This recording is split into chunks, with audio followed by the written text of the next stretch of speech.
Na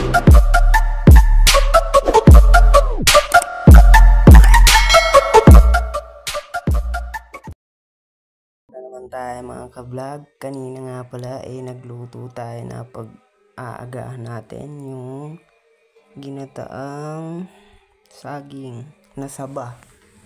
Sa mga ka-vlog dyan ng mga probinsyano alam din yan eh.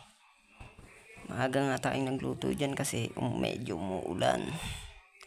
Kaya wala tayong magawa, kaya naisipan ko talagang magluto kaganina. So yun nga, nilagay ko na dyan yung mga saging at tinimpla na. At naghihintay na nga tayo dyan yung kumulo siya uli.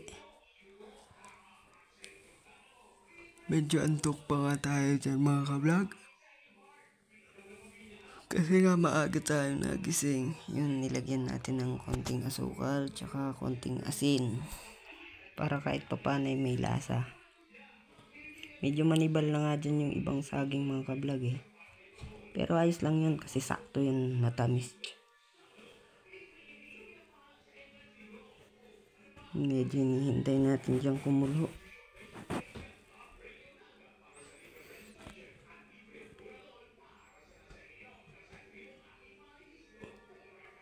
Actually wala naman tayong may upload kaya puro lang tayo yan mga ka-vlog sa kusina pagluluto ba.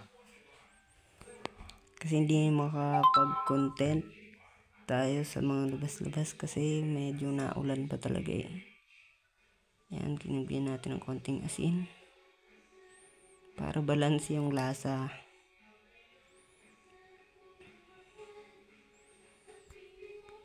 Actually sa mga nagtatanong dyan mga ka-vlog o yung gusto magtanong hilig ko din po talaga minsan magluto. Kaya halos mga content ko halos puro lang pagluluto talaga siya. Kasi mas maganda kasi minsan pagluto eh. Depende kung may lulutuin tayo dyan. Yun, tinakpan nga muna natin. Pinalakasan natin ng konti para medyo mabilis lang kumulo. At habang nga munang naghihintay tayong kumulo back to my computer habang nagkakape muna tayo. Tamang engage, tamang tingin tayo ng mga ka-vlog natin yung mga nagno-notificate. Yan, tingnan natin. Scroll down. Tingnan muna natin kung meron. Kasi kahapon na restricted na naman ako dyan mga ka-vlog eh. Kaya bawi-bawi tayo dun sa mga gustong magpa-follow back. Kasi nga gusto ko rin silang tulungan tulad kong mga bago pa lang ako eh. Yan, tamang scroll down tayo dyan.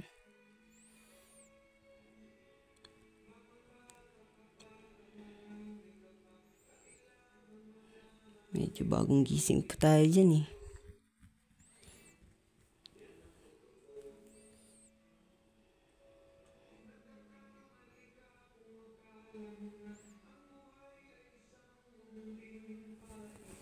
Puro tingin-tingin lang muna tayo dyan. Reaction, comment. Tapos syempre share din tayo dyan.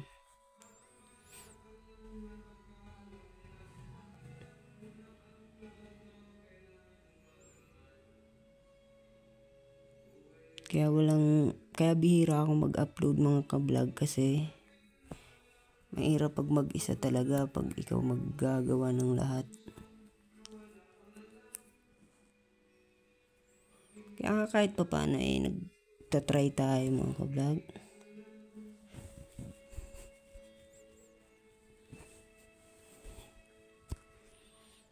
Yan, tumayo na nga tayo dyan mga ka-vlog para tingnan yung ating nilulutong. Yung sa Bicol tinatawag na pinakro. Pero sa mga Katagalugan, ewan, di ko alam. Yan, titingnan natin siya. Yan. Yun. Pakunti na nga dyan yung gata. Kaya medyo pa hinahinaan natin. Para haluin. Yan, kumuha na nga ako dyan ng panghalo.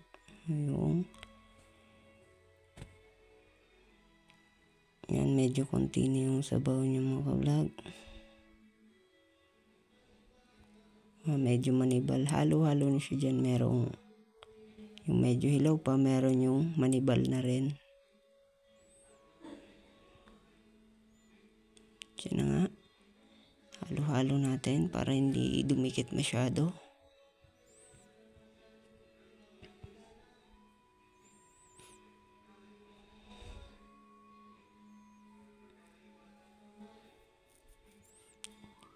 Shoutout sa mga nakakaalam niyan, mga lutong ganyan. Kalamitan talaga alam ko dito yan sa probinsya, yung mga taga-probinsya alam na alam yan. Yan, kumuha nga tayo, tinikman natin kung ayos na.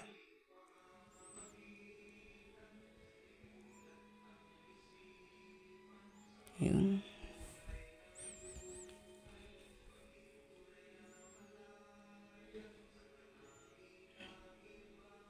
Medyo naghahantay na lang tayo dyan na medyo bumuwas-bawas yung gata.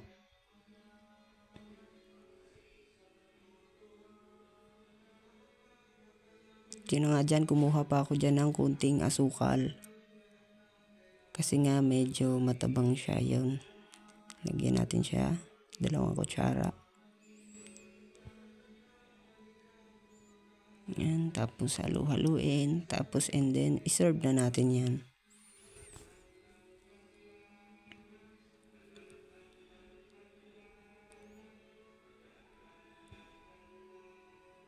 Yun nga, halo ulit natin.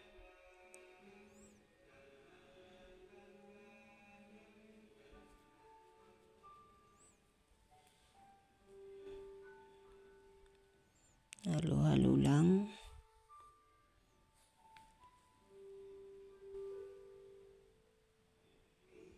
Nung makita natin pwede na nga siya dyan mga ka-vlog. Yan.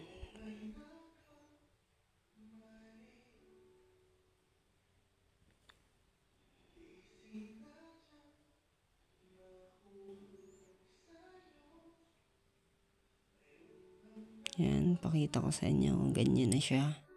Yan, ready to serve na yan. Pwede na yan, partner sa kape.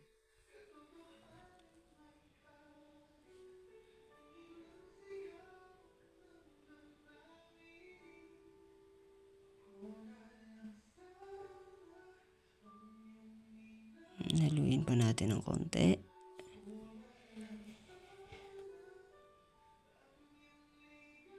Nga, pinatay na nga natin siya dyan mga ka-vlog para kumuha ng mangko.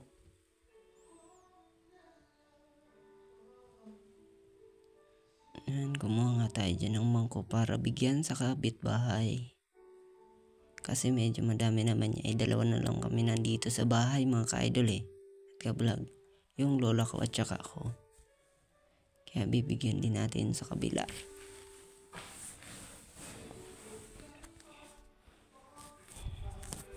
Medyo matigas yung pinto ko na.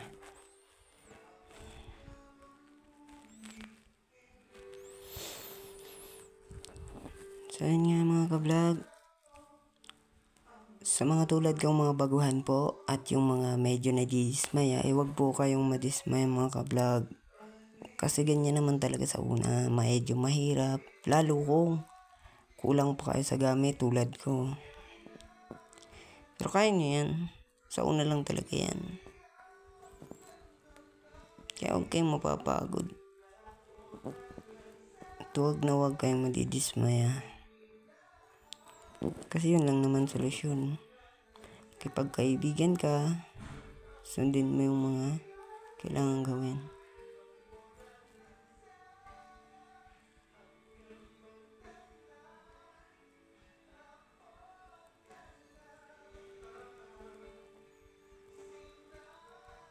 Kasi nga, kumuha na tayo din sa platito.